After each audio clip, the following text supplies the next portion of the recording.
আমাকে কেউ যদি একবার নয় হাজারবার যদি জিজ্ঞেস করে এই জমিনের মধ্যে সবচেয়ে কঠিনতম কঠিন জিনিস কোনটা, সবচেয়ে কঠিন কাজ কোনটা, কেউ যদি আমাকে একবার নয় হাজারবারও জিজ্ঞেস করে, আমি প্রতি উত্তরে একটা কথাই বলবো যে জমিনের মধ্যে সবচেয়ে কঠিনতম কঠিন কাজ হলো, সবচেয়ে কঠিন কাজ হলো মানুষ চেনা।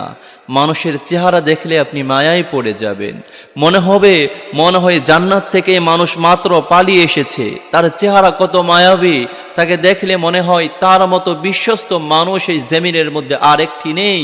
কিন্তু তার অন্তরের মধ্যে কি চলছে, আসলে তার ভিতরে কি চলছে, সে কি চায়, তার আচরণ কেমন, বোঝা এতটা সহজ নয়। এজন্য আমাকে যদি কেউ একবার আর দুইবার নয় হাজারবারও জিজ্ঞেস করে এই জমিনের মধ্যে সবচেয়ে কঠিনতম কঠিন কাজ কি, আমি বলবো মানুষ চেনা। মানুষকে এত সহজে চেনা যায় না। মানুষের উপরের রূপ আর ভিতরের রূপ কখনো একরকম হয় না। অনেক মানুষ আছে উপরে ফিটফাট, ভিতরে একটা বাংলা প্রবাদ আছে, সেটা হলো সদরঘাট।